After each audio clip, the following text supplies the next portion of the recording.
ॐ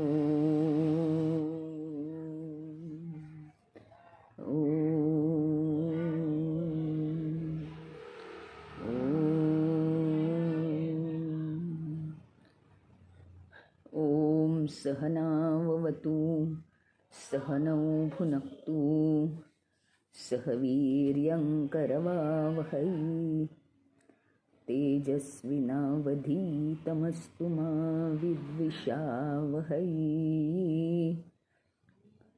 ॐ शान्ति शान्ति शान्तिः। गुरुर्ब्रह्मा गुरुर्विष्णु गुरुर्देवो महेश्वरः गुरुरेव परं ब्रह्म तस्मै श्री गुरवे नमः। ॐ पार्थाय प्रतिबोधितां भगवतां नारायणेन स्वयं व्यासेन ग्रथितां पुराणमुनिना मध्ये महाभारतम् अद्वैतामृतवर्षिणीं भगवतीम् अष्टादशाध्यायिनीम् अम्ब त्वामनुसन्दधामि भगवद्गीते भवद्वेषिणी। नमोऽस्तु देव्यासविशालबुद्धे फुल्लारविन्दायतपत्रनेत्र येन त्वया भारततैलपूर्णः प्रज्वालितो ज्ञानमयः प्रवीशः। प्रपन्नपारिजाताय स्तोत्रवेत्रैकपाणये ज्ञानमुद्राय कृष्णाय गीतामृतदुहे नमः। सर्वोपनिषदो गावो दोग्धा गोपालनन्दनः पार्थो वत्स सुधीर्भोक्ता दुग्धं गीतामृतं महत्। वसुदेवसुतं देवं कंसचाणूरमर्दनं देवकी परमानन्दं कृष्णं वन्दे जगद्गुरुं। कृष्णं वन्दे जगद्गुरुं।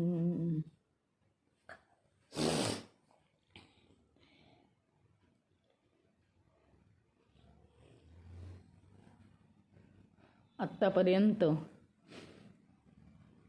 सगळ्या गोष्टी कशा होत्या? फक्त नुसत्या बोलायच्या, नुसत्या बोलायच्या. आम्हाला हे समजलंय, आम्हाला ते समजलंय.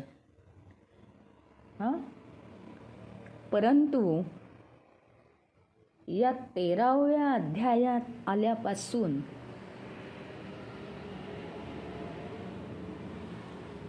प्रॅक्टिकल करण्यासाठी आता प्रत्यक्षात काय काय हवं आहे ह्याची तयारी चाललेली आहे. आणि त्याच्यामुळे भगवंत आता मूळ मुद्दा सांगायचा म्हणजे प्रॅक्टिकली इतकं छान सांगितलेलं आहे,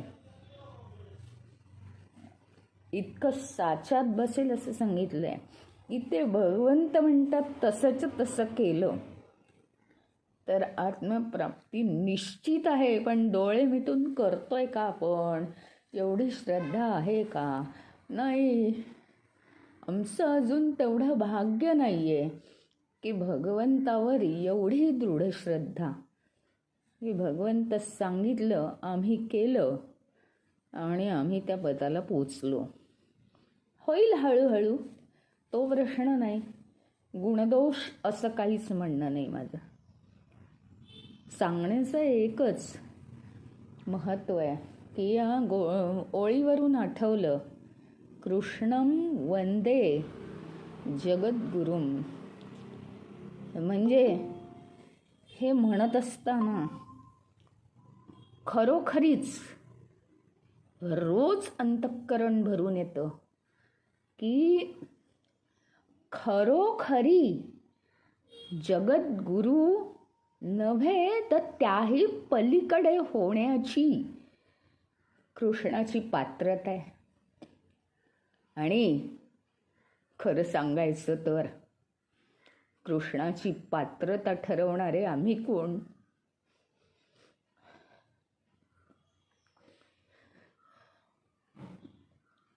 परंतु कृष्णं वंदे जगद्गुरुम अशी ओळ म्हटली की मनामध्ये कृष्णाची अत्यंत आदरणीय, अत्यंत शुद्ध पवित्र प्रतिमा हृदयात भरून राहते. कारण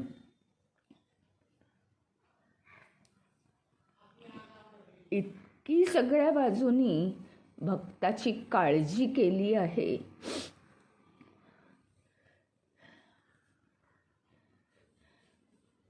जो विषय चाललाय, जो विषय चालू आहे त्याच्यामध्ये किती सूक्ष्म गोष्टी सांगाव्यात. अरे असंही आहे, अरे बाबा अर्जुना तसंही आहे, हे तुझ्या लक्षात आलं का? आणि हे जे तो प्रत्येक श्लोकात सांगतोय भगवंत, ते प्रत्येक महत्वाचं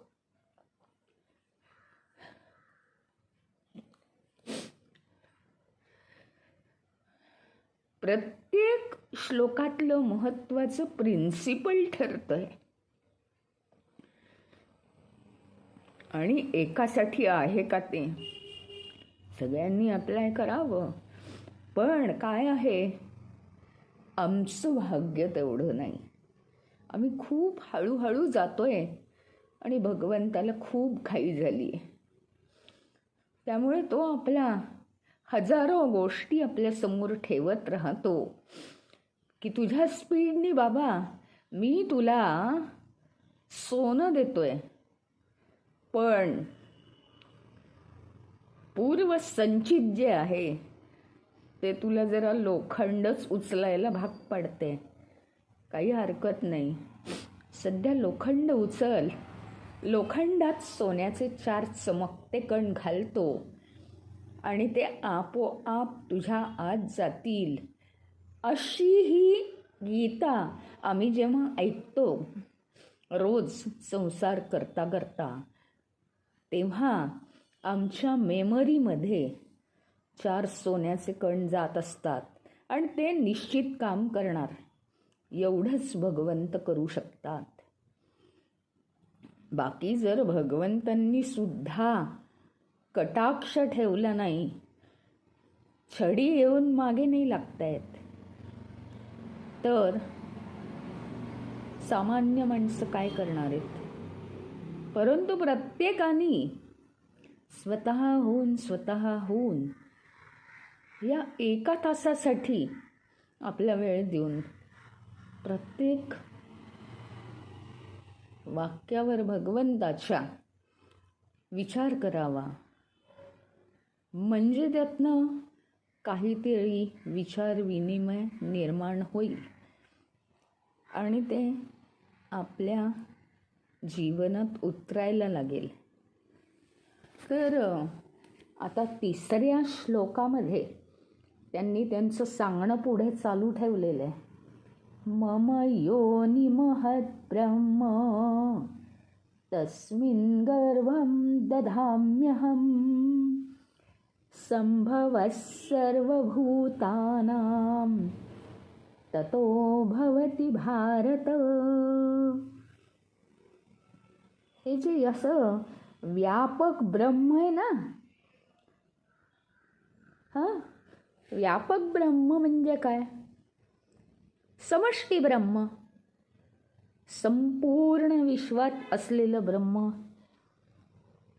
ही माझी योनी आहे म्हणतात. हे बघा, माझी योनी काय? मानव योनी आहे ना. मांजरीची योनी काय? मनु योनी आहे ना. आता समजलं. म्हणजे तो जन्म कोणता आहे? भगवंत काय सांगतायत बघा. तुला काय वाटलं? तुझ्यासारखा मला जन्म आहे का? मला जन्मही नाही मरणही नाही, पण तुला योनी या भाषेत समजणार आहे का? मग मी तुला सांगतो की माझी योनी आहे परब्रह्म, श्रेष्ठ ब्रह्म, हीच माझी योनी. ह्याच्या पलीकडे मी कशातच राहत नाही. एक मला सांगा ना, तुम्हाला पटेल. माझी योनी काय आहे? मानव. मानव होऊनच मी राहते ना, ह्याच्याशिवाय मी दुसरे कशात राहते का? सरळ सरळ गोष्ट आहे, पण ती समजावून घ्यायला हवी. आणि म्हणून भगवंत म्हणतात, तुझी ज्या वेळेस योनी परब्रह्म होईल तेव्हा तू पूर्णत्वाला गेलेला असशील आणि मला येऊन मिळालेला असशील.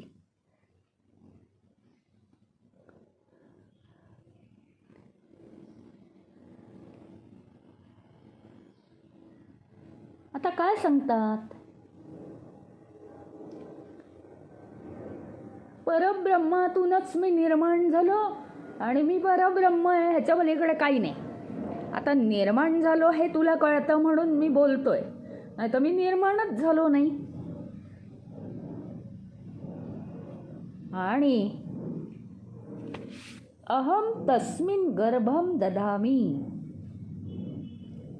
मग हे जे परब्रह्म आहे, म्हणजे मी स्वतः तर परब्रह्म आहेच, परंतु या विश्वामध्ये मी जो विहार करतो, म्हणजे सगळं विश्व प्रकाशित करतो ना, तर तो विहार करत असताना विश्व म्हणजे उत्पत्ती स्थान तयार करतो मी. आता हे उत्पत्ती स्थान का करावं लागतं माहिती आपल्याला? त्या जीवांच्या ज्या वासना आहेत त्याच्यासाठी त्यांना कर्मभूमी पाहिजे आणि देह पाहिजे ना कर्म करायला. म्हणून हे उत्पत्ती स्थान निर्माण करतो तो प्रत्येक जीवासाठी. हा भगवंताचा अजून एक फार मोठा गुण, मोठं त्याचं कार्य. असा सतत तो बीज तयार करतो या विश्वामध्ये, उत्पत्तीची बीज तयार करतो आणि मग मात्र सगळं जीवावर सोडून देतो. एक श्वास त्याच्या हातात असतो फक्त. आणि जर त्या जीवाचं भाग्य असेल तर त्याला भगवद्गीता ऐकून ज्ञान होऊन स्वतःचा विकास करता येतो. नाही तर ज्याला ज्या मार्गाने जायचं असेल, जसं लिखित असेल तसं ते चालू राहतं. असं हे विश्व बनतं. त्यामुळे भगवंत सांगतात, संभव सर्वभूतानां, सर्वभूतमात्रांसाठी जे संभवतं, जो जन्म संभवतो त्याच्यासाठी मी उत्पत्ती स्थान तयार करतो आणि त्या बीजातून बीज पेरतो तिथे, आणि त्या बीजातून त्या जीवाचा जन्म होतो आणि मग बाकी सगळं त्या जीवावर सोडून दिलं जातं. काही वर्ष त्या घरातली मोठी माणसं काळजी घेतात आणि काही वर्ष पुढे भाग्याप्रमाणे ज्ञान घ्यायची इच्छा झाली, चांगले गुण असतील तर जीवन तरून जातं. चांगले गुण आणण्याची इच्छा झाली तर जीवन चांगलं तरतं. या उपर काही सांगायला नको. म्हणून हे अर्जुना, हे जे व्यापक ब्रह्म आहे ना, हे जे व्यापक ब्रह्म आहे म्हणजे पूर्ण विश्वामध्ये व्यापलेलं ब्रह्म, ब्रह्म व्यापलेलं असतं माहिती आपल्याला. ही माझी योनी आहे, म्हणजे याच्यातच मी राहतो सारखा. योनी म्हणजे जन्म. आता अर्जुन तुला जन्म कळतो, योनी कळते म्हणून मी सांगतोय, नाही तर भगवंताला कुठली आली योनी? काही नाही.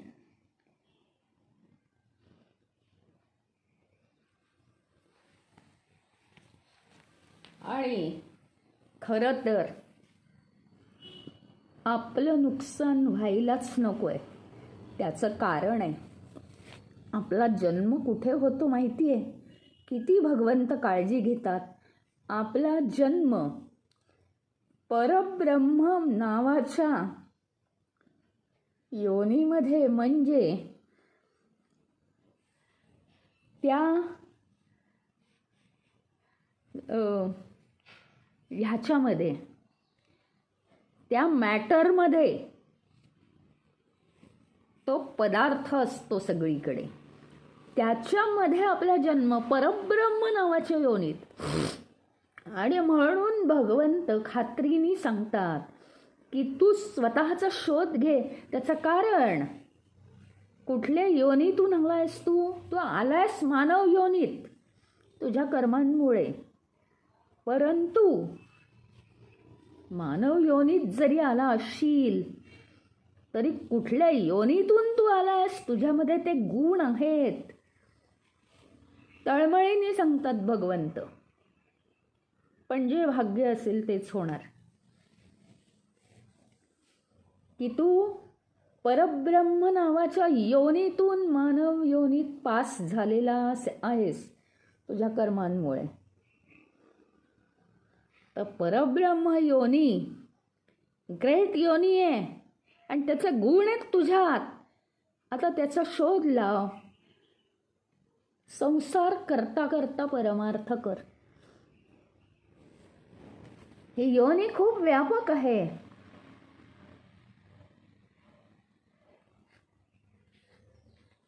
जी ही योनी आहे, बघा तुम्ही की एका योनीपासून एकच प्रकारचे जन्म होतात की नाही, थोडासा वेगळा विषय आहे, पण समजवून घेणं मात्र आवश्यक आहे.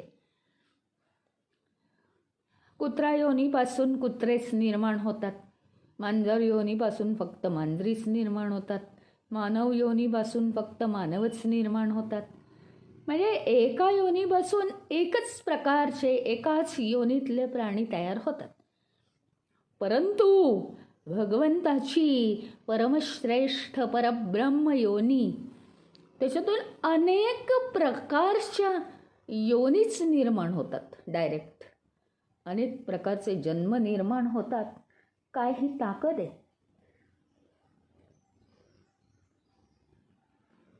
एकच चैतन्य तत्व. प्रकृतीचे विविध स्तर आहेत. मानव म्हणजे उच्च स्तर. आणखीन काही आपल्याला माहिती आहे, आता ते प्राणी वगैरे हे काही बोलायला नको आपण, ते सायन्सचा भाग आहे. पण उच्च नीच स्तर आहेत की नाही जन्मांचे.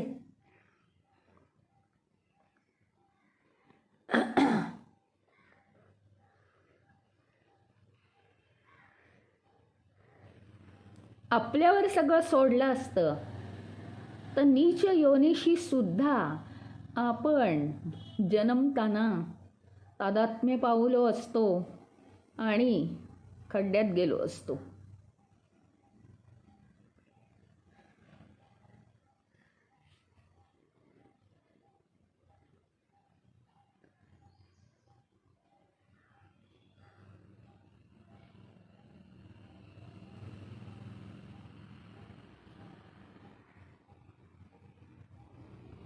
बघा तुम्ही, एक उदाहरण घ्या ना. एक काय बरं, समजा कंपनीचा मॅनेजर आहे. खूप चांगला आहे आणि गंमत अशी आहे,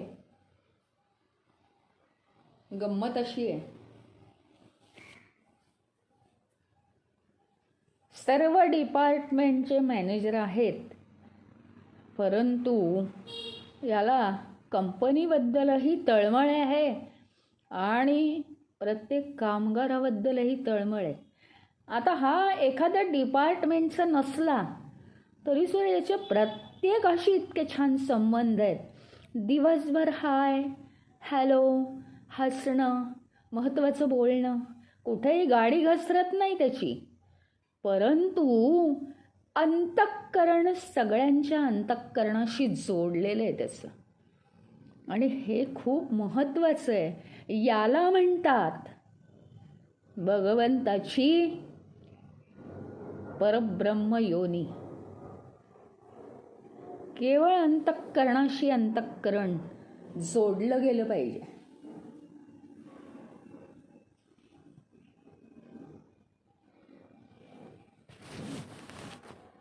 आणि त्यामुळे तो जिव्हाळा निर्माण होतो, प्रेम निर्माण होतं. त्याप्रमाणे दुसरं उदाहरण घ्या. पंतप्रधान हे उगीच होतात का हो पंतप्रधान?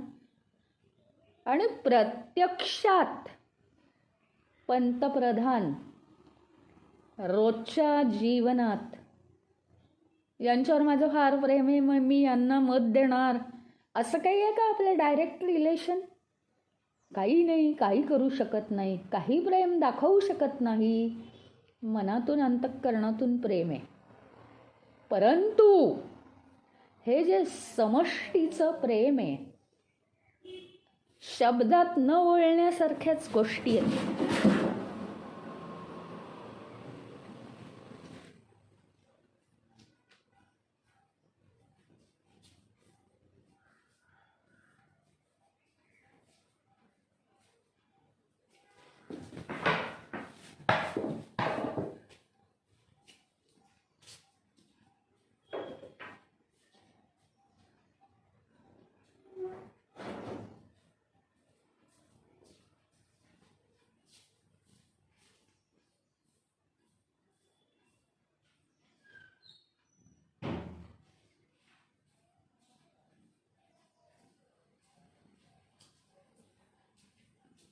ज्या गोष्टी शब्दात कधीच व्यक्त नाही करू शकत आपण, परंतु आज ॲटोमॅटिकली कितीतरी लोकांची मनं त्यांनी जिंकली आहेत. प्रेम आहे त्यांचं. आणि नुसतंच हे नाही आहे, अनेक प्रश्न सोडवण्याची दूरदृष्टी आहे. अहो, हे जे मी बोलते हे फार त्रोटक आहे, ह्याच्या कितीतरी पट आहे.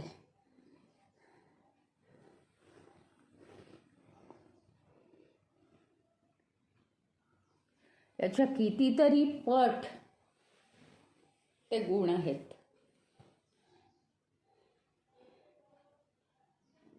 असं असतं, न बोलण्याच्या शब्दांपलीकडच्या गोष्टी आहेत. त्याच्यामुळे भगवंत म्हणतात संभव सर्वभूतानाम. काही करावं नाही लागत. तुमची जी कर्म आहेत, काय आहे माहिती का, हे जे विश्व आहे तिथे सगळीकडे काय आहे, मम योनी महद ब्रह्म, माझी महद ब्रह्म नावाची योनी आहे. आणि या संपूर्ण विश्वामध्ये, या योनीमध्ये मी बीज ठेवतो, अनेक बीज ठेवतो. आणि ती वेळ आली की अंकुरतात, ती अंकुरतात. अशा रीतीने मानवाचा जन्म होतो बरं का. मग आता हरकत नाही की नाही आपण चैतन्य प्राप्ती करून घ्यायला. कारण मी मुळात काय आहे, आत्म चैतन्य योनीतला आहे. बाकी सगळी शेपट नंतर लागलेली आहेत.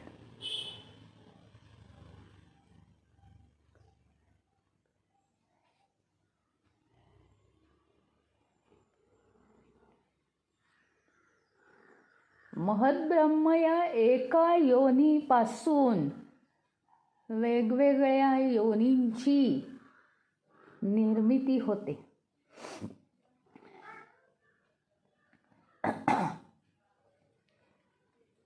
म्हणजेच नेमकं काय होतं, हे जाणीव तत्व जे आहे ते प्रकृतीच्या विविध स्तरांशी तादात्म्य पावतं.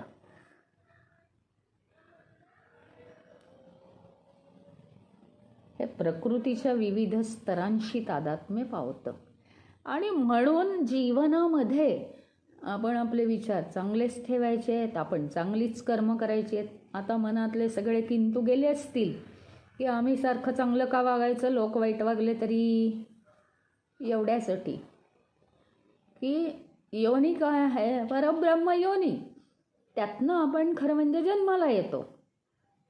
परंतु जन्माला येत असताना हा जो जीव तयार होतो, जीव तयार झाला रे झाला की मात्र परब्रह्म असेपर्यंत कंट्रोलमध्ये असतं, पण जीव तयार झाला की मात्र काय होतं, त्याच्या त्याच्या लेव्हलप्रमाणे प्रकृतीच्या विविध खालीवर स्तरांशी त्याचं जशी योग्यता असेल तसा तो तादात्म्य पावतो आणि मग मानवी जन्म होतो.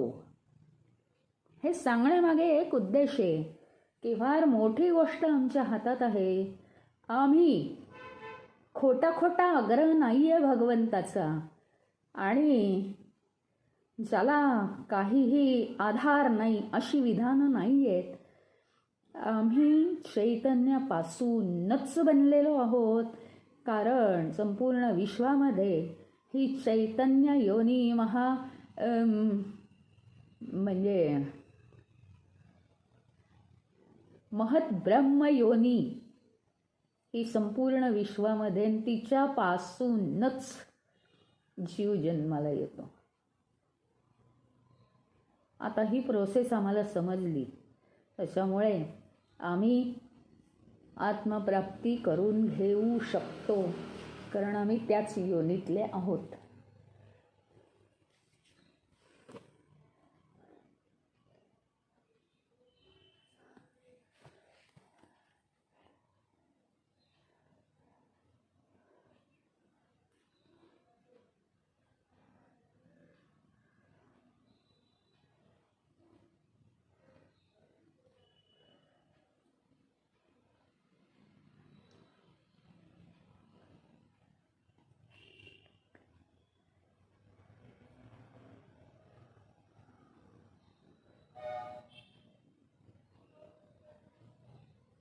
आणि याच्यासाठी एक महत्त्वाचं आहेच, आपण आधीसुद्धा त्याचा अभ्यास केलेला आहे की हे सगळं आपल्याला आपल्या मनामध्ये प्रतिबिंबित झालेलं दिसेल.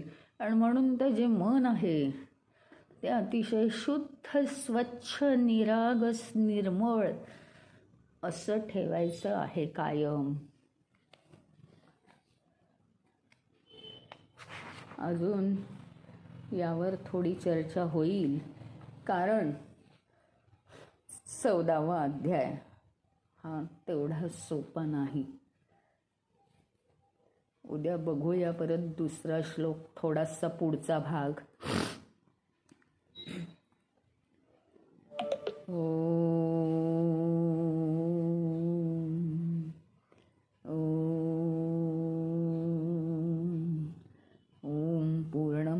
पूर्णमिदं पूर्णात् पूर्णमुदच्यते पूर्णस्य पूर्णमादाय पूर्णमेवावशिष्यते.